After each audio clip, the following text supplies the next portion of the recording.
Hi guys, இன்னைக்கு நம்ம என்ன வீடியோ பார்க்க போகிறோம்னா, நீங்கள் எதிர்பார்த்த மாதிரி மதராசி மூவி ரிவ்யூ தான். ஸோ என்னோட பெர்ஸ்பெக்டிவ்ல எப்படி இருக்குன்னு நான் ரிவ்யூ பண்ண போகிறேன். ஸோ வாங்க நம்ம வீடியோக்குள்ளே போகலாம். ஸ்டார்டிங்கில் வந்து விக்ராந்த் என்ட்ரி தான் வருது.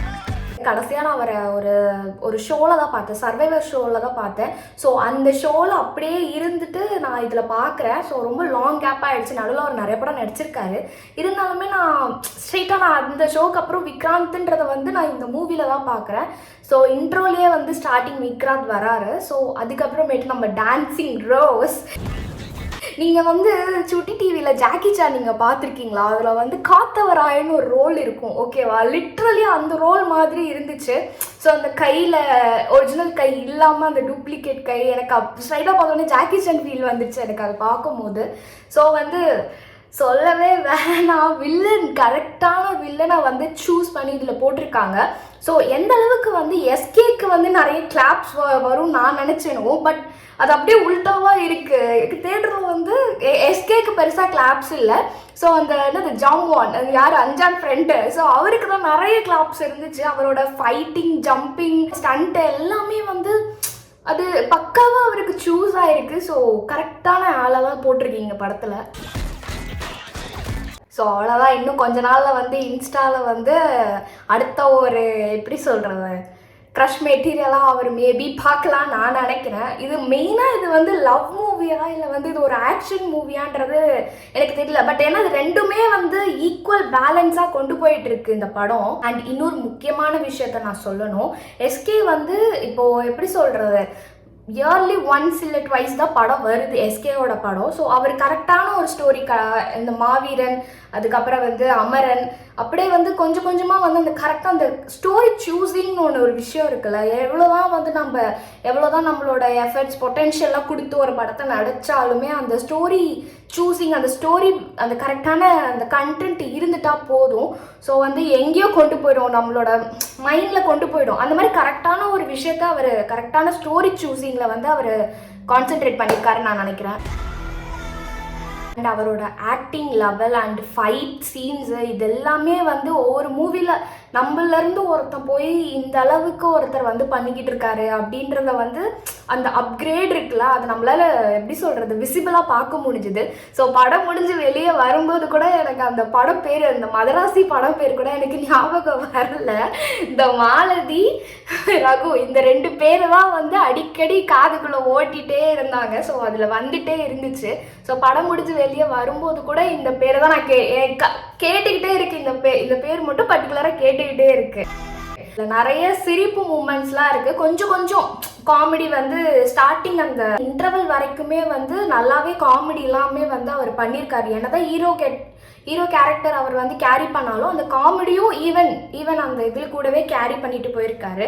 ஸோ இதில் வந்து இன்னொரு மெயினான மேட்ரு என்னன்னா, அனிருத் வந்து பிஜிஎம் கொஞ்சம் நல்லா போட்டிருக்கலாமோ அப்படின்னு எனக்கு தோணுச்சு. அந்த மதராசி அந்த பிஜிஎம் ஓரளவுக்கு ஓகே தான், பட் ஒரு சிலது அந்த வில்லனுக்கு கொடுத்த பிஜிஎம்ஸ் கொஞ்சம் எனக்கு சூப்பராக இருந்த மாதிரி எனக்கு ஃபீல் ஆச்சு. ஸோ தேட்டரில் வந்து அந்த பீக் இருக்குல்ல, இந்த பிஜிஎம்க்கு இந்த பிஜிஎம் பீக் லெவல் இருக்குல்ல. ஸோ அந்த மதராசி விட வில்லனுக்கு, அதாவது யார், அஞ்சான் ஃப்ரெண்டு ஜாம்வால், அவருக்கு போட்ட பிஜிஎம் வந்து வேற மாதிரி இருந்துச்சு. இதில் வந்து என்ன மோட்டிவ்னா வந்து எஸ்கே வந்து செத்து போக ட்ரை பண்ணிகிட்டே இருப்பார். அவர் கடைசியில் செத்தாரா இல்லையா?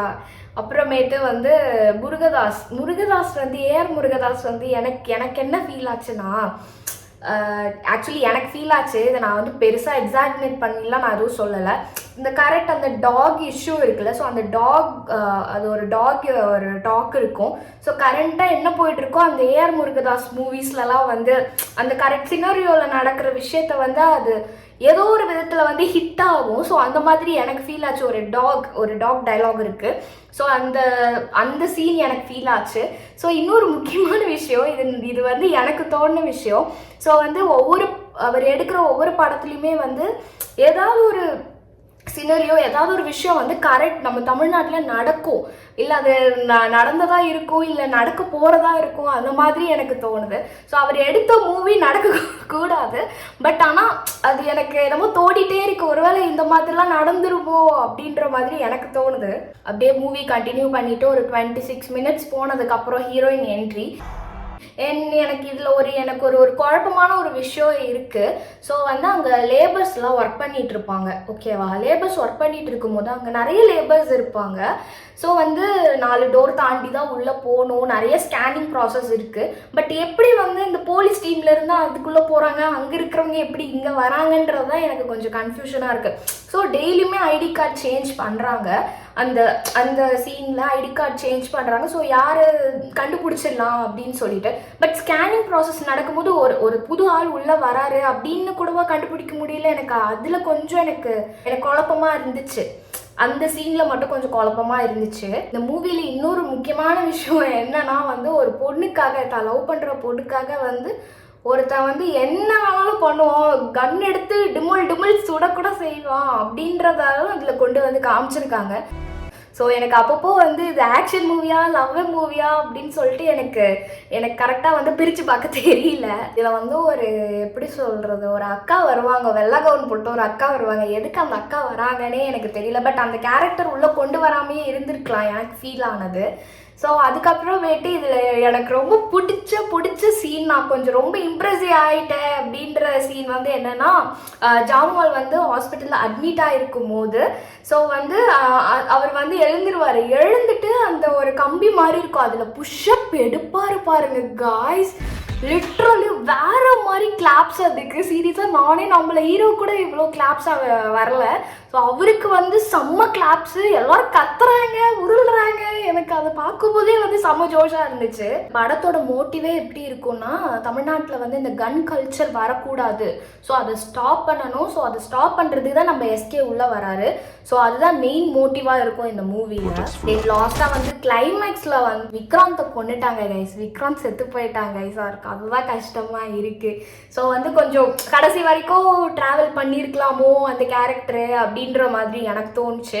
ஸோ நமக்கு ஃபீல் ஆகும்ல, நம்ம எக்ஸ்பெக்ட் பண்ணாத ஒரு பர்சன், இவங்க 2 பேரும் காம்போ போட்டால் எப்படி இருக்கும் அப்படின்றத மாதிரி எனக்கு ஃபீலாக இருக்குது.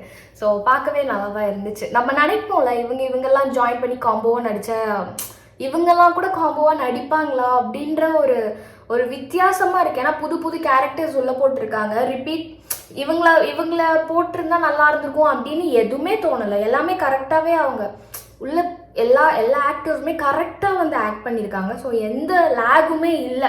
ஸ்டார்டிங் நிறைய பேர் வந்து சொல்லியிருக்காங்க, இந்த மாதிரி ஸ்டார்டிங் இன்ட்ரோ கொஞ்சம் லேகாக போகுது, கொஞ்சம் பொறுமையாக போகுது அப்படின்ற மாதிரி சொன்னாங்க. ஸோ எனக்கு எடுத்தோடனே கதைக்குள்ளே போயிட்ட மாதிரி தான் இருந்துச்சு. மற்ற படம் மாதிரி ஸ்லோவாக உள்ளே போகலை, எடுத்தோடனே உள்ளே போன மாதிரி தான் இருந்துச்சு. நேற்று தான் வந்து மூவி டிக்கெட் கிடச்சிது, நேற்று நைட்டு தான் மூவி டிக்கெட் கிடச்சிது. ஸோ நைட்டு மூவி பார்த்துட்டு காலைல நான் வந்து வீடியோ எடுத்துகிட்டு ஈவினிங் இந்த வீடியோ அப்லோட் ஆகிருக்கும்னு நான் நினைக்கிறேன், ஓகேவா? ஸோ அவ்வளோதான். நான் வந்து அந்த அளவுக்கு வந்து மூவி ரிவ்யூவர்லாம் கிடையாது. எனக்கு தெரிஞ்சு நான் பார்த்து என்னோட வியூவில் என்ன தெரிஞ்சதோ அதை தான் நான் வந்து இங்கே சொல்லியிருக்கேன். ஸோ நிறைய பேர் வந்து எஸ்கே ஃபேனாக இருக்கலாம். நான் வந்து எஸ்கேயோட ஆக்டிங்கோ எஸ்கேயோட மூவி சூஸிங்கோ அதை பற்றி எதுவுமே நான் சொல்லலை. பக்காவாக சூஸ் பண்ணி பக்காவாக மூவியை எடுத்து பக்காவாக நடிச்சு கொடுத்துருக்காரு.